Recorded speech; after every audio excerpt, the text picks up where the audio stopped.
Yo, what's up, everyone, and welcome back to the Locked On 49ers Squad Show. I'm your host, Eric Triple E Engel. You may know me as the former producer for the Murph and Mac Morning Show on KMBR, or maybe from some of these other Locked On shows that we do.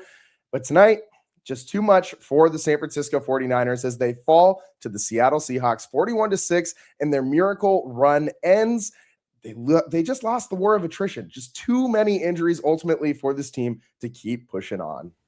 Hey everyone, I'm Dwayne Boyd, four-time Super Bowl champion with the San Francisco 49ers, and it's hard to play on the road when you have to play from behind, man. The 49ers was behind the 8 ball from the start. When you start the game out not having your offense balanced with run and pass and being able to make plays down the field, it's tough. And also, short field. The Seahawks had a short field pretty much the whole game, so how do you win? How you guys doing? I'm Eric Crocker, one half of the Locked On 49ers crew. And today, man, the main topic I want to talk about is the 49ers' poor situational football, at least the execution of it. A lot of problems in those short yard situations late in downs today, and we can get into that and so much more today on the Locked On 49ers Squad Show.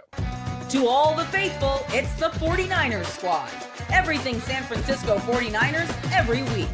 Covering all the big hits and game-changing plays from Levi's Stadium. The way only the Locked On Podcast Network can. For those faithful to the Bay, the 49ers Squad Show starts now.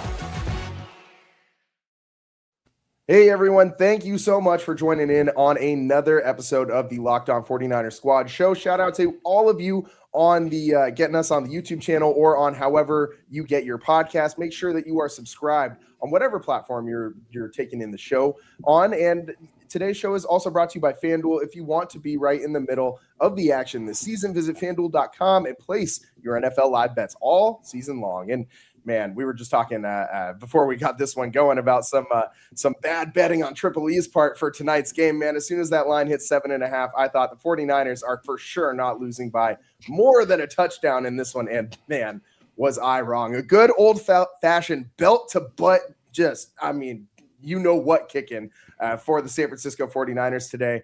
And really, I feel like we just found the tipping point. I mean, the tipping point apparently was, Christian McCaffrey being clearly less than 100% with that shoulder. Jake Tonjes coming out of the game. D. Winters had to come out of this one. And with how many injuries the 49ers already had stacked up again against them, this was just too much to overcome. But even so, even if the 49ers had all of those guys healthy that ended up getting hurt in this game, I still don't know if they would have had what it took in the tank to be able to beat the Seahawks team. The way that they came out, they were just on fire, man. From the opening kickoff, that 95-yard Rashid Shaheed return to the house, and the 12s just lost their mind at that point. And it was an extremely hostile environment. Saw issues getting the play call in multiple times today. And man, it was just not the 49ers day. So Dwayne, over and over again, the 49ers could not get that run game going like you teased in that intro. What was the main issue today? Well, the main issue was they couldn't get no push up front because the 49ers offensive lineman couldn't knock back those 3 guys that plays down for the Seattle Seahawks. And that was a big key to it. And those guys up there do a great job of pushing the line of scrimmage back and also using their hands getting off of blocks. And you don't see that out of the 49 defensive line. And we've been able to get away with it when we had a linebacker behind the ball and a safety. But, now we was just playing with just guys, and it's tough. And it's kind of disheartening, too, because you hope that somebody will step up and make a play, but nobody made the play that would help the 49ers turn the game into their favor. Yeah, I mean, they desperately needed to come up with a turnover at some point, and that just never really came. And the 49ers themselves, if you count them failing on 4th down to convert a couple times, turned the ball over like 5 times in this game. And especially in that first quarter, I mean, you give up that kick return, and then you immediately get stopped on 4th down. And Crocky, the 49ers struggled over and over and over again in these situations today. What made these short yardage situations, especially in these late down situations, so hard for the 49ers? I think it's just winning up front. And if you watch a lot of the 49ers offensive line and really think about how they're built more times than not, right, in this system. And they've gone big a little bit. Guys like Aaron Banks, he was kind of a bigger guy, and they need to really reshape his body more times than not, especially with the 49ers and what their philosophy was, outside zone, kind of getting the spots, really shielding guys off. Well, right now, where teams are like, all right, well, we're going to go big up front and we're going to combat yours maybe smaller, but maybe more athletic offensive line that way. It seems like the 49ers O-line is kind of struggling to get any type of real push on opposing defensive linemen. So I think that's what we're seeing a lot up front, and especially against a team like Seattle. Then on top of that, a 49ers team lining up in a lot of condensed formations, bringing more guys into the box, triggering extremely fast, not really scared of any receiver beating them over the top. So now they're able to play even more aggressive against the run. I think all that's a recipe to really be able to have some success against the 49ers. Yeah, and I mean, I'm thoroughly impressed with the Seahawks defense. Yes, the 49ers struggled in a lot of ways, and I know that a lot of 49ers fans probably don't want to hear this, but the Seattle Seahawks are a damn good football team, and it's really impressive how fast they've rebuilt. I mean, I was hoping and praying that once Pete left, it was going to take a couple of years for them to get back up to speed, and man, they rebuilt without even needing to take the time to do it. It seems like they just consistently draft so well. Like, it doesn't seem like they ever draft a guy who's going to be, the top player at his position. But they frequently draft guys who are very good, like just very good quality level starters. That maybe they're not all Pro Bowlers, but they're all very good players. And it's very impressive what they've been able to do in their coaching, man. I mean, McDonald looks like an absolute genius, and it's going to be a lot of sparring matches between him and Shanahan in years to come. And I hope Kyle can get the better of him going forward. But credit where credit's due, man. That Seahawks team is absolutely nasty, and just the way that they're able to rush with just 4, and the way that they're able to win at the point of attack with just 4 down linemen, and they rarely seem to really need to bring that extra blitzer in order to get that pressure. But when they do, they get pressure almost every single time, and they're still able to keep that coverage over the top. It's very hard to find a weak point in the Seattle defense. And so my question to you, Dwayne, is, I mean, what really would the 49ers have needed to do today to beat the Seattle defense? I mean, even if you're winning at the point of attack, like, it still was so hard to move the ball in the passing attack today. 15 of 27 for Brock Purdy, only 140 yards. It seemed like, I mean, I don't know if Brock threw a ball more than like 15 yards in the air all night long.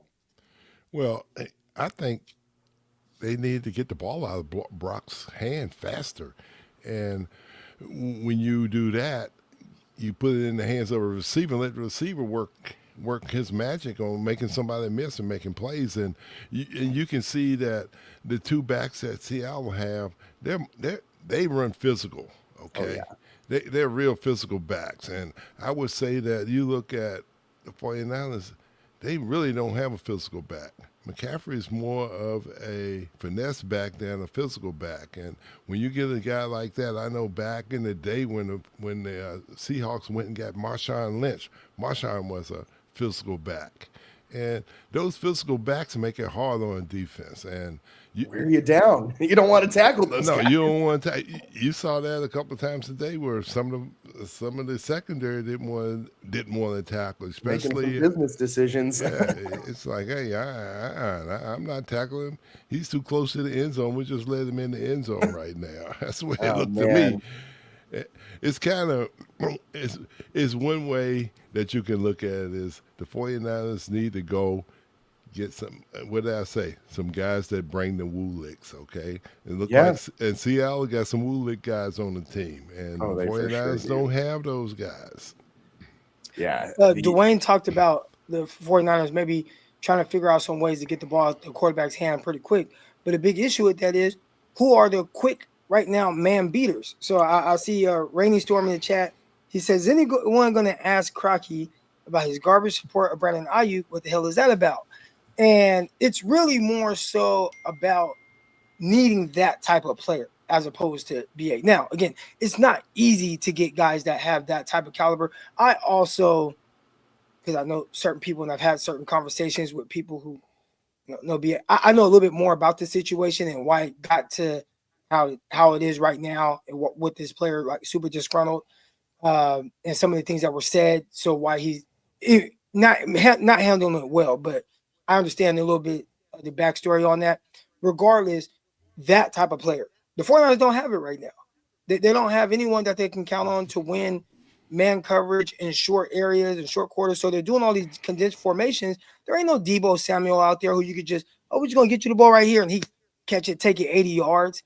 There ain't no Brandon Aiyuk who's whooping guys consistently and motioning them and doing all these different things with them. So you need that type of player to threaten the Seattle defense in a different way. And the 49ers don't have that player, at least the guy that they feel comfortable with running an offense through that guy right now. Like, he's just not out there. Now there's the Jacob Cowlings who has quicks, or the Jordan Watkins who has straight line speed. But for whatever reason, Kyle, and injuries as well, Kyle doesn't feel like those guys are ready to be able to function how he needs them to do in this offense. So it was really me more so saying, yeah, Brandon Aiyuk, it would be great because we know what he can do. We know how he's played against Seattle. We know how he wins those matchups. Heck, get Deebo back too. We know what Deebo does. And it's extremely difficult to just replace guys that have that type of caliber and ability. So we'll see. We'll see how they do it. But Dwayne, I wanted to touch on that because you specifically said like get the ball out of Purdy's hands now.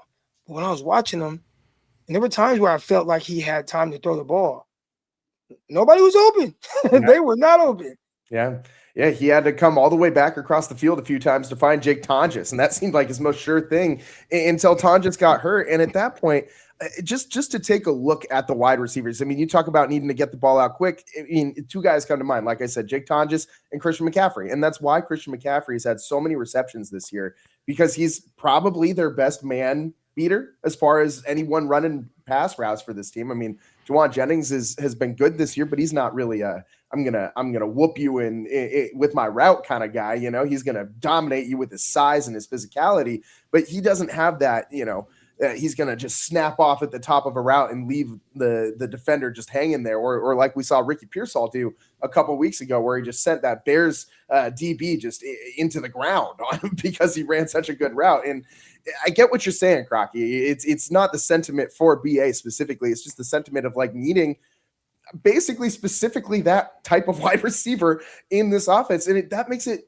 almost more frustrating. Not almost more frustrating. It definitely makes it more frustrating because that they would have had a better chance to win if he was out there on the field, because he is exactly what this team is missing. Yet it seems like there's no way to kind of bridge that relationship back. And Crocky, I know you kind of hinted at knowing a little bit more about that situation. And I definitely don't want to put you in a situation where you're saying things that you might not want to say on air, but do you think that situation is tenable at all? Or do you think that, this is completely done? BA is gone at the end of the season. Juwan Jennings probably gone at the end of the season.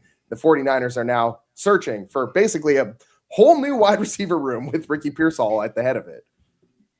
I think because it's gotten to where it is now, it might not be something that is salvageable. And that sucks. That sucks. I don't know. I'll talk to you guys about it off the air. Yeah. No, like I said, I don't want to put you in a situation where I'm not trying to get you to say things that are privileged conversations that aren't supposed to be for the public. But I'm just curious in general. I would assume that there's people. I've been married 10 years to my lovely, beautiful wife. All right, and I've never gone through anything like this. But we see people that are married. They split, but not divorced. So you're technically still under contract of your marriage. And somehow, some way through, maybe marriage counseling or different things, they find their way back together and live happily ever after. So hopefully there's a situation like that. 49er fan base. I tweeted that I was like, 49. Okay, I'll tell you guys where that came from. I tweeted this. I said, give Aiyuk his guaranteed money back, 49ers. There's over 200 comments under there. Over 200. I probably tweeted that out 30 minutes ago or something, or 45 minutes ago. Over 200. And I'd say about 90% of them are not in support of Brandon Aiyuk. being a 49er ever again. They say, hey, he quit on the team. So that's tough because now you don't have to just win your wife back. You got to win the kids back too. yeah, that's a good analogy. It's a good analogy. And I mean, Dwayne, with all your years in the league, did you ever experience a teammate kind of just walking away from this? And I know that you never experienced a teammate walking away from $30 million. I damn sure know that no one in your era was walking away from that kind of money. But it blows my mind that that a guy would leave that on the table. I mean, football money isn't guaranteed money. You got to get your money while it's on the table. And for Brandon Aiyuk to walk away from $30 million a year, I mean, he's for sure not signing another contract to that value. Or maybe he will, if he signs a 1-year prove-it deal, goes somewhere, has a great season, maybe. But he's for sure next year, like he's not going to go out into free agency after the 49ers cut him and just like sign a $30 million deal again. Like that's not coming his way. So it's really weird to me to see a guy that just, it seems like he just kind of threw it all away. And Dwayne, did you ever really play with a guy like that? Or did you have that experience at all in your time in the league? No, not at all. It's hard to believe that someone can walk away from that much money. And it must be something more to it than money. Yeah. And when you get in that situation, it is. It's not about this situation. It's not about just the money. There's a again. I'll talk more about it off air, but there's more of a disrespect element to it. People take certain. Yeah, I'm gonna bring this back. We did have one defensive back that was drafted in the first round out of Ohio State, and he walked away from the money because it wasn't in his heart to play the game. And you have to have to play football and to play a physical game, you have to have it in your heart because you just can't go out there and say, hey, I'm gonna do this for the money. You gotta go out there and do it because you love the game. And you look at other guys around the league who's been in the league for 10, 15, 20 years. Hey, it's in their heart. It's hard to walk away from it. And I told you the story about Jerry Rice when he first came to Seattle, and this young kid lined up in front of Jerry, and and he covered Jerry, but he was after practice. He was in the locker room talking to his mom on the phone. And he was telling his mom, "Hey, Mom, I covered Jerry Rice today. He didn't catch no balls on me." And I'm saying to myself, boy, 15, 20 years ago, Jerry Rice would have got you, ran out the league before you even could tie your shoes, okay? But see, that's the thing. When it's in your heart, sometimes you stay too long. And if some guys don't know when to leave the game, when it's in your heart, but when it's not in your heart, the money don't mean nothing. You just don't. Hey, I'm not doing this anymore. You shut it down, and it's a shame that because the kid had talent, but like Croc said, nobody's going to trust him. I don't care who signs him.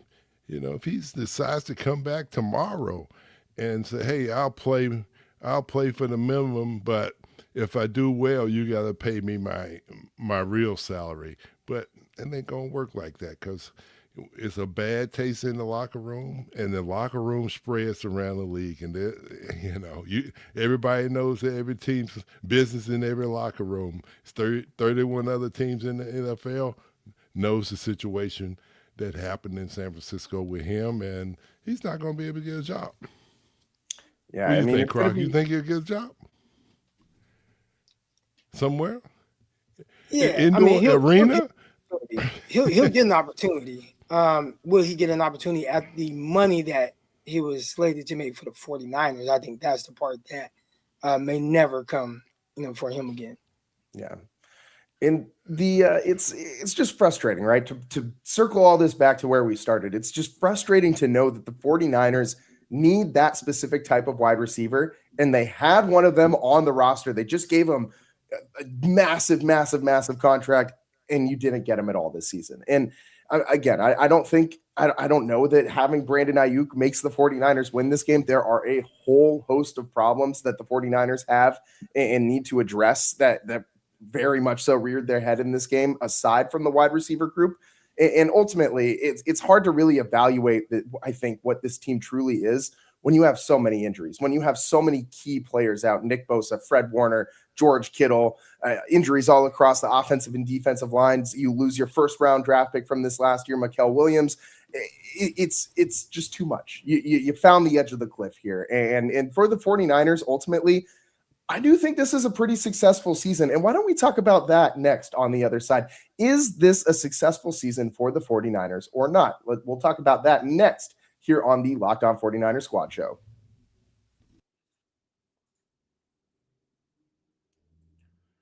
Today's show is brought to you by Gametime. The NFL season is in full swing, and there's nothing like being at the game. The crowd noise, the energy, and the cheering alongside other fans. Watching at home is great, but being in the stadium hits different.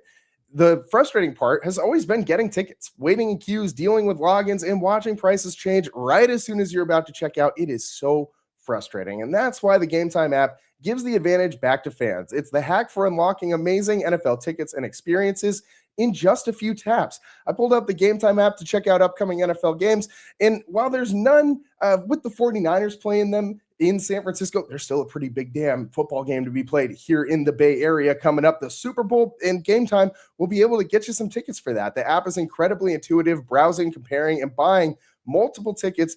It takes just a couple minutes. One of my favorite features is being able to see the seat or see the view from my seat before buying, and there are no surprise fees at checkout. Zone deals are also pretty cool too. You just pick the section and Gametime picks the seats, and you can save even more money. Take the guesswork out of buying NFL tickets with Gametime. Download the Gametime app, create an account, and use code LOCKEDONNFL. That's LOCKEDONNFL for $20 off your first purchase. Terms apply. Again, create an account and redeem code LOCKEDONNFL for $20 off. Download the Gametime app today and get back to being there live.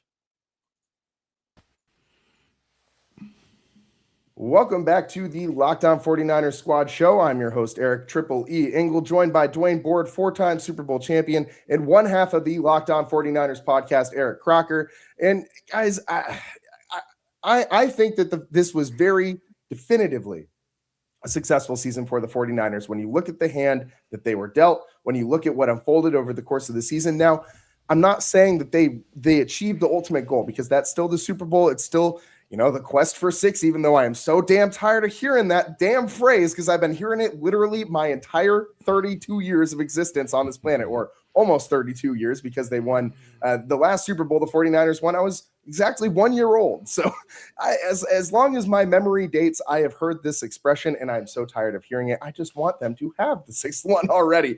But I don't think you necessarily need to win a Super Bowl to classify it as a successful season. But I'm curious what you guys think. Dwayne, as a guy who did the damn thing multiple times, it says right there on the if you're watching on YouTube, right below Dwayne's name, you can read 4-time Super Bowl champion. So for a guy like you, is a non-Super Bowl winning season a successful season still? Really? You want to know? Hey, if you're not first, you're what? You're last. You're last. Ricky Bobby. Ricky Bobby, he said it best. If you're not first, you're last. I remember we went to Washington, D.C. to play the Redskins in the championship game, and the Redskins beat us, and we flew home, and all you could hear on the plane was the engines of the plane, because it was so quiet you could hear a pin drop. And guess what we did? We came back the next year, ran the table, and won the won the Super Bowl at Stanford. And that tells you what kind of team you got. And I've been on flights where you come home and guys are, you done lost the game and the season's over, and they just happen to be free, But we're in the business to do what? One thing only, and that's win. And when you don't win, hey, you're still second. And I got a loser ring in my career too that I keep it tucked away. I don't even bring it out at the show. Yeah, you don't even want to talk about a loser ring. It's like, who? I don't remember that Super Bowl. Didn't somebody else win that Super Bowl? Hey, don't even put it on, buddy. You won't have to answer that question. And I think that's interesting because I think obviously you're coming from a former player perspective and as a guy who's won multiple Super Bowls with San Francisco when that was the standard, right? Bill Walsh created the standard for San Francisco 49ers football. And it's one that hasn't really been lived up to. I mean, I know that they won post Walsh as well, but it's one that hasn't, they haven't touched that same level of success since then. It's been a lot of Super Bowl losses in recent years. And I wonder if that moves the needle. And so Crocky, as from your perspective, do you think this was a successful season for the 49ers, even though they did not get even to the NFC Championship this year? I think it was successful. Again, you gotta do some like silver lining, look between the weeds and everything and find the positives there. But I think we found out more about Kyle Shanahan in this season than any other season. And for me, that's one glimmer of success. We've seen when he has everybody and the team is loaded and, he can coach his butt off. But we also saw whenever there were injuries, man, that team just fell off a cliff and would win 4 to 6 games. And it's like, well, okay, so if you got some injuries from guys, you just can't function at all, right? Like that's what it had been. But this year he proved that, hey, not only can I miss some guys and have some injuries, I could be missing my quarterback. I could be missing multiple receivers, my tight end, offensive linemen, my best players on defense, right? The vocal leaders, the emotional leaders. I could be missing all those guys and still give us a chance. And I think how people saw it, right? Anybody that's truly watching, the 49ers were shorthanded all season, really fighting with one hand behind their back. But Kyle Shanahan, Robert Saleh did a terrific job of at the very least making the 49ers a competitive team. And for me, it just reassured that the 49ers are in the right hands moving forward. And that as long as they don't have that amount of injuries, right, with that amount of money sitting on the bench, you're going to have an opportunity to play for a championship. And I haven't quite had that feeling before seeing what they did this year. Did not end the way most people would want, of course, but just trying to find some of the positives and things that you can potentially build off of. Essentially what I'm saying is if I'm Jed York, I'm pleased that Kyle Shanahan is my head coach. I think that's a really good way to put it. And in one other aspect of this as well, at least coming from the pure fan perspective, which is I feel like kind of what I can offer to the show, I think that this is somewhat of a successful season. And a lot of it for me personally just has to do with beating the damn Eagles. Like I would have been so frustrated to lose to that team because the Eagles were not going to win the Super Bowl this year. They are very flawed, but this Seahawks team could go all the way and do it. And also it felt pretty damn good to get a little bit of revenge in the playoffs against the Eagles on the way out, right? Like if they were going to go out, might as well take Philly with you, And so that with that little, I know no one's looking for moral victories at this point in the season, but considering when you look at the whole deck of cards and you look at all the injuries, all the money on the bench, like you were just talking about, Crocky, it's hard to imagine this team being able to get over the hill and summit the mountaintop and win the Super Bowl with what they had available, with the obstacles that were laid out in front of them this year. And I think that for what they accomplished, it was probably an overachievement compared to what they should have done, or like Crocky, like you were saying, compared to what they've done in the past. Like Jimmy G getting hurt led to Nick Bosa being a 49er because they couldn't win any damn games without Jimmy G. Like, I mean, to see Brock miss half the season almost and the 49ers still roll through the regular season, that's something we didn't see before. And to couple that with, the loss of Warner and Bosa and Kittle and Pearsall misses more than half the season and Mikael Williams goes out for more than half the season. I mean, you're missing your first round draft pick from this year, your first round draft pick from the year prior. Like, I don't know how much more you can really lose on a football team and still be competitive. So I think in a lot of ways, this 49ers team overachieved this year. And I think that relates or it results in a modicum of success. It's not, you didn't achieve everything you set out to do at the beginning of the season, but you also didn't roll over and die. And I think there's They something. probably didn't achieve anything they set out to. No. No. Dwayne can tell you, first and foremost, just saying, we got to win the division. They didn't do that. Nope. And then obviously you have these lofty goals of winning the Super Bowl or conference championship, and they didn't do that either. So most of the goals that they set when they were like, all right, it's April, we're starting OTAs, this is what we're building towards, this is the goal. They ain't do that. But for us looking at it, we can find some things.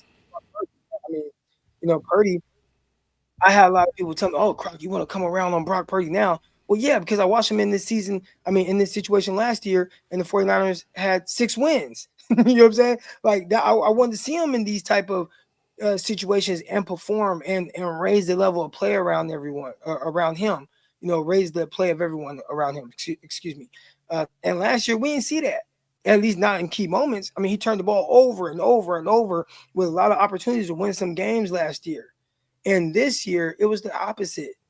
When he had those moments, he rose to the occasion. This was a different level of play. So I think even for him, and obviously it kind of snowballed at the end of the season here and became, a little too much. But even for him, it felt like, okay, yeah, there we go, Brock. Like, that's what I wanted to see. I wanted to see you operate without anyone having to make excuses for you. Last year, the injuries and this and that. Oh, you look at all these guys were out and this and who is he? This year, same situation. You didn't make those excuses for him. He just played ball and you won a lot of games. So that let me know, all right, Brock has arrived. Yeah, and you go back and you look through some of these games that the 49ers won and who Brock's leading receiver was in all of these games. It was frequently a different guy every week. I mean, I think the only leading receiver in back-to-back weeks that you had, I think it might have been Kendrick Bourne being the only guy to lead the team in back-to-back weeks in catches and yards this year. I mean, he was very good for like a 3-week time frame for the 49ers. And although I think that was with Mac Jones at quarterback, but I mean, I think it just speaks to what you were talking about earlier about Kyle Shanahan being able to make something out of a lot of nothing. And I think that gives you a little bit of hope as a 49ers fan going forward. And this team is going to be around, like they aren't going to fall off the map. Like this is a team that's going to remain competitive. And even if you have some question marks in a lot of different places, I mean, you probably got a lot of question marks right now when you look at this roster. But I think that regardless of what the 49ers do, like they will obviously go and add some things in this offseason. There's going to be an NFL draft where they're going to get a bunch of players and so on and so forth. And I think that no matter what they do, whatever those choices are that John Lynch and Kyle Shanahan and Jed York to some extent make in this offseason, I still think the 49ers are going to be competitive next year, regardless of what those decisions are. You saw that they could do it this year with what they already got in the building, even with that very, very, very depleted roster. And so credit to Shanahan. And he said in his postgame, credit to his coordinators too. Shanahan mentioned in his postgame, he was directly asked about the possibility of his 2 coordinators, both of them leaving in the offseason. He said, it's both of these guys are going to be head coaches at some point in the NFL. And whether that's, 3 days from now or 30 days from now or a few years from now, it's going to happen eventually. So I think Shanahan and the rest of the 49ers brass are probably bracing at least for Saleh's departure. Kubiak, maybe they can hang on to him, but I feel like both of these guys are going to be gone pretty soon. And you look at the Shanahan coaching tree, and it is just growing every year. I mean, this guy, he's got so many tendrils out into the league at this point, and I think that's a really good hallmark of a good coach. There was something that I saw about how Mike Tomlin's coaching tree isn't really a coaching tree. And I'm not saying Mike Tomlin's a bad coach. He obviously won a Super Bowl, but you look at the success or lack of success in the playoffs that he had, especially in the last, 10 years that he was in Pittsburgh, and it stands out. And that is not something that you see with Kyle Shanahan. I mean, it seems like every year that they get to the postseason, they're never a first round out, right? Like they're always winning some games, which again, I think just shows you the competitive nature of this team, how well they prepare for their opponents. And to kind of keep tugging on the string of the Shanahan coaching and how he goes about doing that. Do you guys see the Renardo Green incident in this one? Shanahan and Renardo Green kind of getting into it on the sidelines, and while Shanahan's over there yelling at Renardo, Daryl Luter gives up a touchdown, and Marquise Siegel had some pretty bad help on that play from the safety spot as well. But I thought that was pretty interesting that Green came out for that drive, and that it was such a key moment of this game. And Shanahan was asked about this post game as well, and he said he was just coaching aggressively. He said he called him over to talk about a certain coverage, and then we got him back in. So there's clearly, and then he kind of shut down that question and moved on. So there's clearly something there, but it's just a little interesting to see how hard Shanahan coaches at these times. And Dwayne, how are you kind of feeling about some of these decisions that Shanahan made in this game? I mean, going for it on fourth down very, very early in this game and not being able to get it. I feel like that kind of changed the outcome of this one a little bit. Well, I think it was a big play. He shouldn't have. Well, one thing that kind of rattled Shanahan was the timeout, okay? I thought he got the ball off, and the officials said that it was a timeout, and he converted, right? So then they come back and they run that pitch play into the short field. Wasn't a good play, and I think once they blew that play dead, he should have punted and give the defense some room. Okay, you can't put that early in the game. You can't put your game on the line like that. And he put the game on the line because he was gambling, and the gamble didn't pay off. I thought it was a bad call on his part, and it could have been a lot different who knows, if he would have punted and pinned them down. And that put them in a tough situation. That's what put them behind the 8 ball, and they had to play catch up, and Seattle defense wouldn't let them play catch up. Yeah, the Tonjes fumble afterwards definitely compounded the issue as well. It did not help anything for sure. No. And before you know it, you're down 3 scores, and you got a donut on the scoreboard still. And Crocky, the short yardage play calling I thought was very unique, and Dwayne touched on it a little bit there. The sneak, it's been so successful for them all season long, yet you didn't see him try it once in any of these short yardage situations. How's that sitting with you? Yeah, I teased situational football early, when we were opening the show. And I think that play with the option into the boundary was one of those, right? Now, I've seen the 49ers run this option play with Kyle Juszczyk and have success. But reading the room, understanding the situation, understanding who you're playing against, I'm not sure that was the best play call, right? It's a team that's triggering. They're playing fast. You're running these consistent offense and bringing more guys down. They clearly very stout against the run up front, and you try to do an option play to the short side of the field, and you run out of space because they're fast, they're physical, they're stringing the play out, and now you just run out of space. So I didn't quite like that play call in that situation, and I don't want to be a hindsight type guy. I think 49ers could have gotten it, and I would have been like, that was a little risky doing that in that moment. I try to lean more on listen and watch a ton. As a head coach myself, I watch and admire Nick Saban, and one of the things that he talks about a lot is process over results, right? So how is your process? There's times where your process, example, 49ers throwing that touchdown week 1 to Tonjes, that process and how they got to that, I was like, oh, that was a risky throw. Not just risky, it's like you threw it right. It's got the ton because he kind of reached around and picked and caught the ball in front of the DB. I don't even know how he did it, right? That process, the results were a touchdown. The results are great. The process of it, a little questionable, right? On that play right there, the 49ers could have got a first down. I still would have said the same thing. So how'd your process to get to that point? I didn't quite care for it. And there were a couple other situational things the 49ers did that I didn't care for as well. But I try to always look at what are the 49ers trying to do? What's Kyle trying to do? What's he trying to do in the situation? And Kyle, obviously, extremely smart, but sometimes maybe trying to outsmart himself at times. And I think that's where he sometimes gets in a little bit of trouble. It's probably easier said than done. I'm sitting over here just watching the game on the couch, talking to you guys. I don't have the pressure of calling plays against a Seattle defense that's, essentially the best defense in the National Football League. And maybe he's saying like, well, nothing really. We didn't have anything that we felt comfortable with running in that moment, but we felt like maybe that gives us the best chance to make something happen. But yeah, a lot easier said than done. Yeah, Shanahan said post game that they were taking away the sneak all game, and while that might have been true, that's a play that has worked for you in this situation over and over and over again throughout the year. I haven't seen it not work.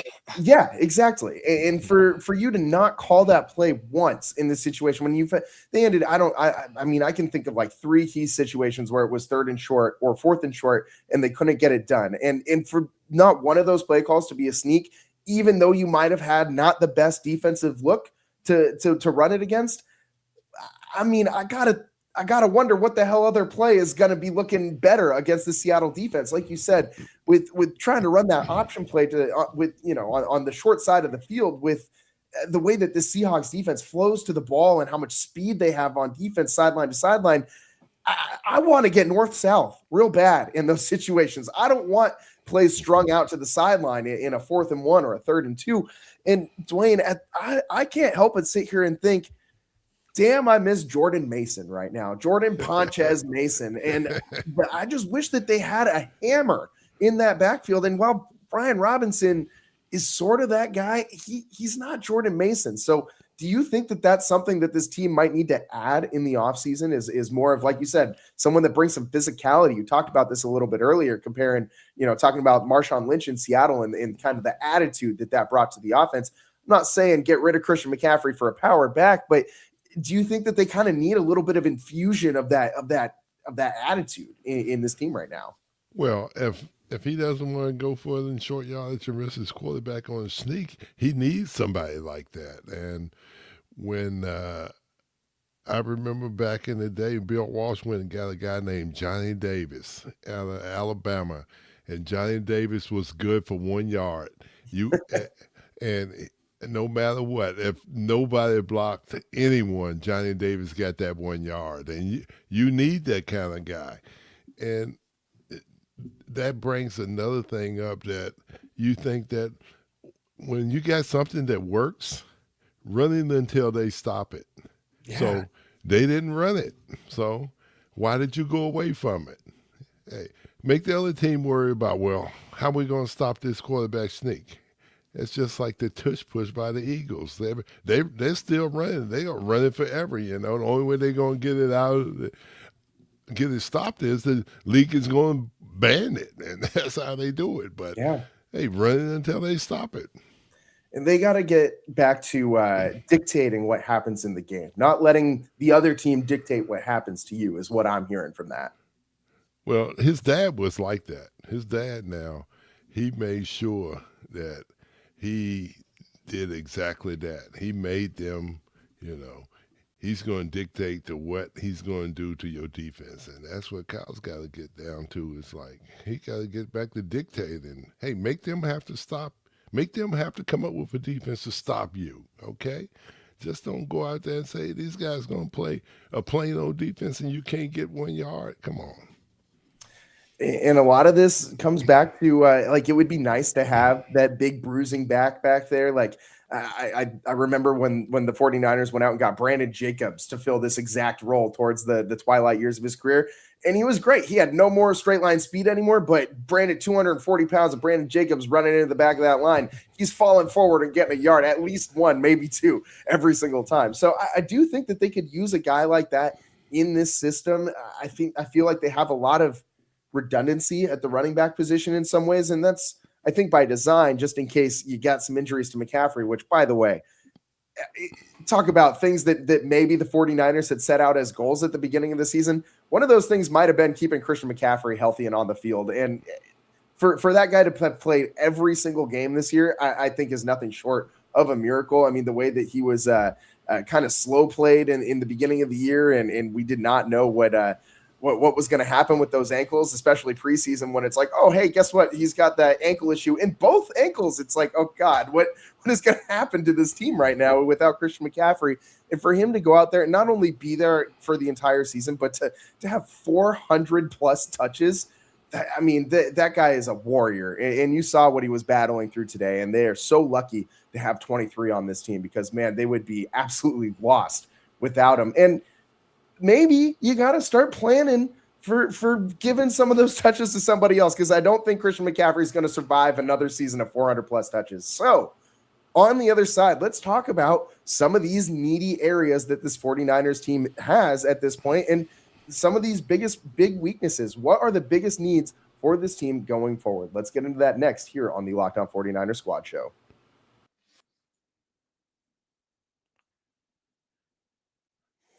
Today's show is brought to you by Ultimate QB. Hey guys, the draft picks positions are set and so many teams are looking for their franchise quarterback. Ever wished to become a pro quarterback and getting drafted first by your San Francisco 49ers? Well, now you can. There's a mobile game just for you called Ultimate QB Football Legend. In this game, you step into the cleats of a number one draft pick quarterback, and it's your job to help lead your team to greatness, to help turn a failing franchise into a dynasty, maybe a failing franchise like that Las Vegas Raiders. I mean, they certainly need some help right now at the quarterback position. And this is the number one QB career mode game on mobile app services, and it introduces the most realistic environment with full career control. Sign contracts, train and upgrade yourself, build chemistry, and evolve your teammates. Give input to your GM on roster moves, play the actual games in 2D, and rise through the ranks to become a pro football legend. You'll deal with the ups and downs of a QB career, from rookie nerves to playoff drama, and every choice shapes your journey. Ultimate QB is totally free to play, has no ads, and works 100% offline. Perfect for when you want to sneak in a quick game or two on the go. Just head over to ultimate-qb.com. That's ultimate-qb.com, or search for Ultimate QB in your app store. And we've got something special just for you guys. Use the promo code LOCKEDON, all caps, in the game store to get a free boost at the start of your career. Ultimate QB, football legend, QB1, it's your legacy. Welcome back to the Locked On 49ers Squad Show. I'm your host, Eric Triple E. Engel, joined by Dwayne Board, four-time Super Bowl champion, and Eric Crocker, one half of the Locked On 49ers podcast. And I'm wondering what you guys are feeling like the biggest needs for this team are going forward, because there are seemingly a lot of them. But again, it's kind of tough to evaluate this team, at least, position group by position group, because there are so many damn injuries. So Crocky, if there's one position group that the 49ers that is just the most dire, urgent, upgrade needed position group for the 49ers this offseason, what is it? I think most people would probably say DN, but I'm also viewing that through the eyes of not having Nick Bosa out there, and we'll see what happens with Huff during the offseason.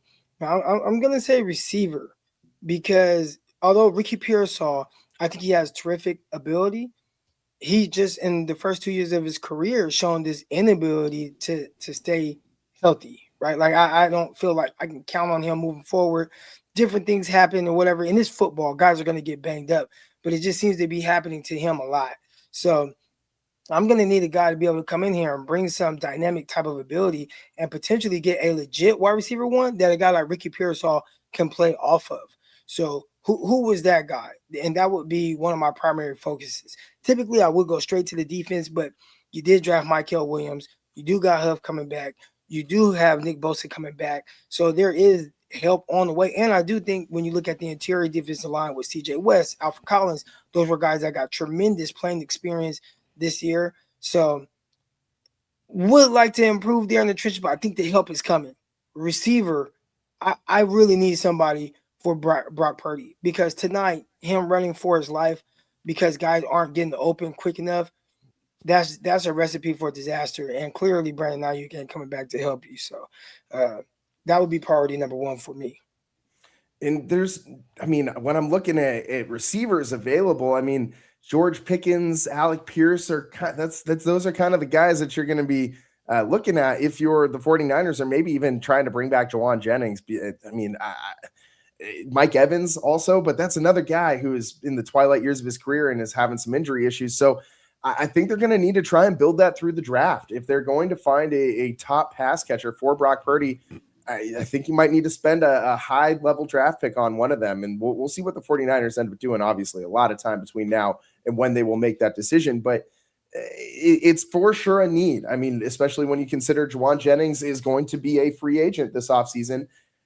You're looking at it, depending on Ricky Pearsall, a whole hell of a lot, and also who knows when George Kittle is going to be able to come back with that Achilles injury. I mean, that's for sure going to linger into next season, and you don't know if you're going to be able to rely on him at all, really, next year. So you're really, really, really thin at your pass catchers right now. So I definitely think that is a major need, but they also have a lot of other holes. So Dwayne, are you thinking wide receiver is the biggest need right now, or are you thinking something else maybe? Well, I'm looking at it from a defensive standpoint. I think they need a lockdown corner. They don't have that. And with the receivers in the conference that they have to go against, they need a lockdown guy.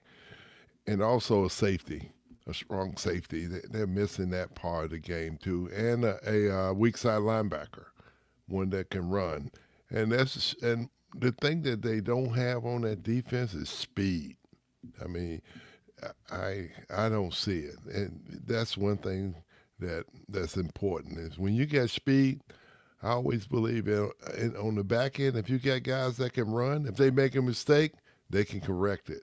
If you're just a guy with average speed and you make a mistake, you can't correct it. That's the way I see it. And defense, if everyone knows, you look at the defenses around the league right now. You look at Houston. Houston got speed. They got speed all over the field. They got speed up front, and they got speed at linebacker. They got speed on the back end. And then you go look at the Seahawks. They got speed. And to get to the Super Bowl, you got to play defense. You can't score. You can't score enough points to put you in the Super Bowl, but you can stop people from scoring when you got a great defense, and that's what people talk about. You go back and look way back when Baltimore went to the Super Bowl, they didn't have no offense. They went on defense, and the New York Giants, the Super Bowls they went on defense. I hate to say this too, is the Dallas Cowboys back in the day.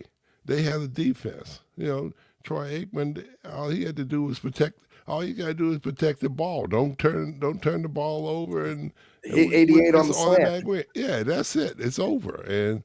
But they have a defense, and that's the thing that's overlooked quite a bit. And you go back in the old Pittsburgh days, even the last Super Bowl they won, they have a defense. You got to play defense in this league. It's not like playing in college. It's not all about all offense, man. You gotta lock down people. And so last year, they spent a ton of draft capital on the defensive side of the ball, and it started to pay some dividends, I would say, towards the end of the season, especially with those two interior defensive linemen, Alfred Collins, CJ West. Alfred Collins, another guy who came out of this game with an injury, by the way. I really like what I saw from those two guys, especially towards the end of the season, and I am a little intrigued by what that unit looks like if you get those two on the field at the same time with Mikael Williams and Nick Bosa. I think that could be something that the Niners got cooking there. I mean, that would be, I think, their most formidable front four. I mean, I think Sam Okawanu is a nice guy to work in certain situations. Same with Bryce Huff. I think Bryce Huff needs to have a Nick Bosa on the opposite side to be successful, because we saw all year Bryce Huff is incapable of beating a double team. I mean, it seemed like every week the whoever the Niners were playing would just say, let's double Huff, and we'll just match up one-on-one across the rest of the board on the offensive line, and things will be just fine. And big CJ West kind of changed that a little bit in these last couple games, but I need them to have some physicality stopping the run. Kenneth Walker, 3 touchdowns today, man, and it didn't look like anybody wanted to tackle that guy. I mean, so many business decisions made by the 49ers defense today, and you saw Robert Saleh just not looking very happy on the sideline throughout the majority of this one. And I hope that's not the last that we see of him with the 49ers, but I have a sinking feeling that it will be. I think that with as many coaching vacancies as you have in the NFL right now, that Saleh is going to be a very, very, very hot commodity, especially with the job he did holding this defensive unit together with, like glue sticks and scotch tape and paper clips is what it felt like this year. And again, it's a masterful job that this coaching staff did all season long, but coaching can only take you so far, right? It's about the guys on the field between the lines actually making the plays. You can get in the right position and have the perfect play call, but if the guy doesn't want to make a tackle, it's not going to matter. You got to execute. Right now, the 49ers are lacking in the execution department. So I'm interested to see what they do going forward. I really struggle to think or to place where I think the most important need for this team is, but I think it might be the secondary. I mean, the safety play this year was just so consistently subpar, and I know that they've gone a couple years in a row now where they've tried to figure out the solution on the back end of this defense, and they haven't been able to figure it out. And I know safety isn't a sexy position. It's not a position that a lot of people want to spend a first-round draft pick on. But I think the 49ers could really, really, really use a top flight safety, a guy who can tackle and play that coverage on that bracket coverage on the top of the defense and put a hat on it, as Dwayne says. And I'm tired of seeing the 49ers just not be able to keep their stay in their lanes on defense and control their side of the field. And there's been way too many cutback runs for big gains against this defense this season. And a lot of that is on the safety play because the linebackers were getting blocked because the defensive line had the issues that we know it had. And guys on opposing offensive lines were able to get up to that second level and get, down blocks on linebackers. And that makes the safety position even more valuable. And I don't see a lot of those things changing like super immediately next season. So I think you're going to see a lot of situations where the safety is going to be in a very, very, very key position for the 49ers. I don't have a lot of trust in who they got back there right now. While Siegel played very well against the Eagles, I think you saw a little bit of why he was not in the starting rotation for the back half of the season in today's game. He just did not look like he was in the right spot most of the time, like that touchdown that Sam Darnold threw where Renardo Green came off the field and Darrell Luter was in coverage. That was to Siegel's side of the field. And for some reason, Siegel crept up towards the line of scrimmage instead of staying deep on that receiver that was going for the corner of the end zone. And I have no idea why. There was nobody else on that side of the field. Siegel I think was just trying to stop, whatever scramble opportunity Darnold had. But I think for me, it's got to be the safety position. But I think that goes to show you. Dwayne says corner. Crocky says wide receiver. I'm saying safety. There's a whole lot of need on this 49ers roster right now. So we'll see what happens this offseason. But 49ers, one thing's for certain, they got a lot of work to do, and they're going to have some money to revamp this roster with Brandon Aiyuk's contract off the books. So they do have some flexibility. We will see what happens this offseason. We'll be right back. We'll wrap up this show. We'll wrap up this season on the other side. So stick with us here on the Locked On 49ers Squad Show.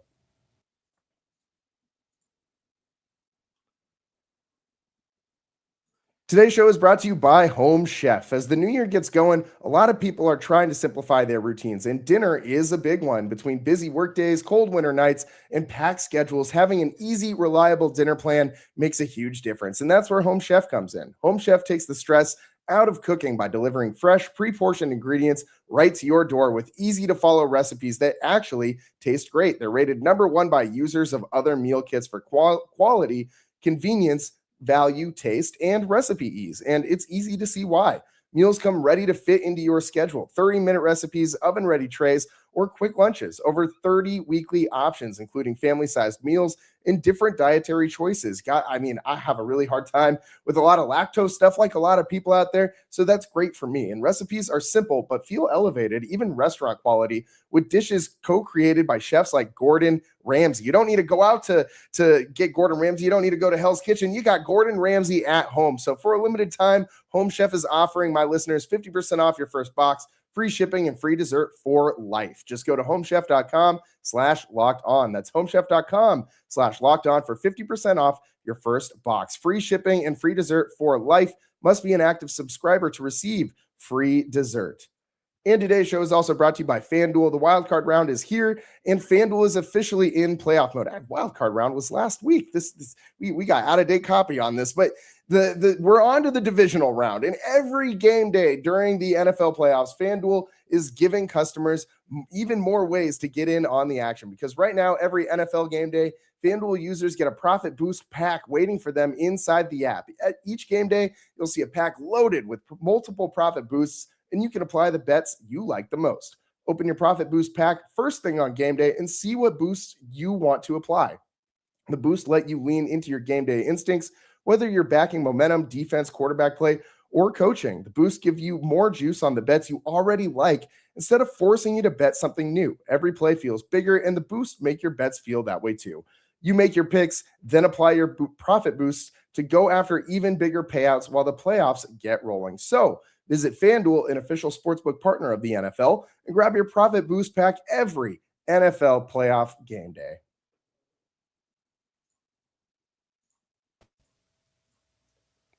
Welcome back to the Locked On 49ers Squad Show. I am your host, Eric Triple E Engel, joined by Dwayne Board, four-time Super Bowl champion, and Eric Crocker, one half of the Locked On 49ers podcast. And guys, it's been a hell of a season, but the miracle run had to end sometime.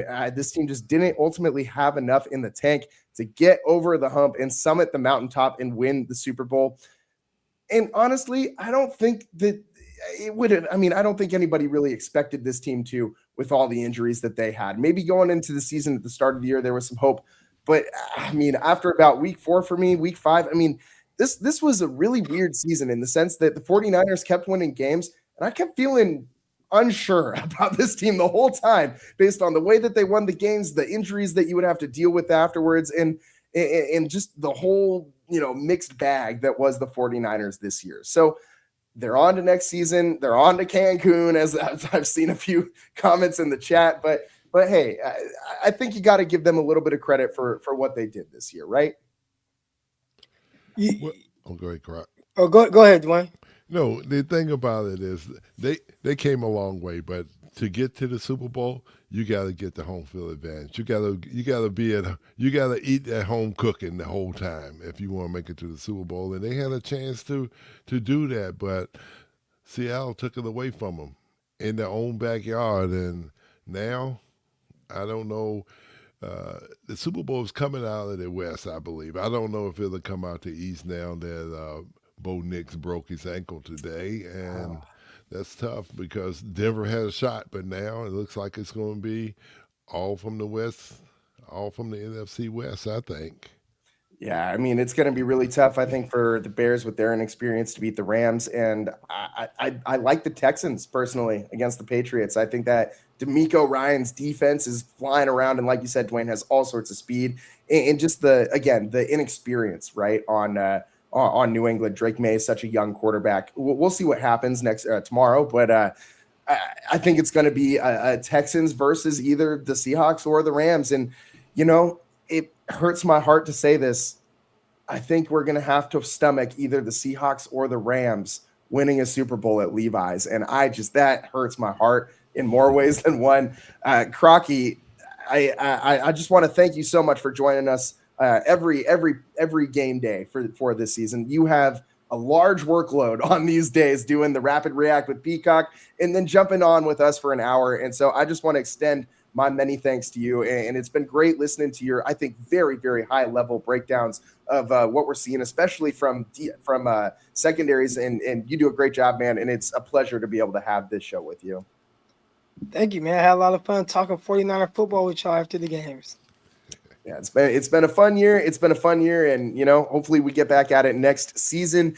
But that's about all the time that we got for you guys today here on the Locked On 49er Squad Show. It's about all the time we got for you this season on the Locked On 49er Squad Show. So we'll be back at it next year when the 49ers kick off in the preseason. So make sure that you're joining in, and obviously Eric Crocker and Brian Peacock are going to be doing the damn thing the whole offseason. So make sure you're subscribed to the Locked On 49ers podcast on all of your platforms. Shout out to all our everydayers who stuck with us through all of these 20 games this season.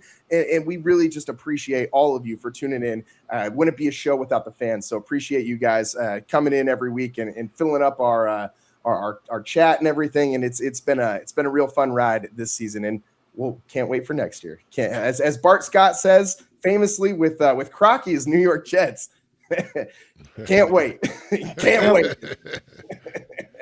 It's all the time we got for you guys today. Thanks so much for tuning in. We'll see you next time. Peace. See ya.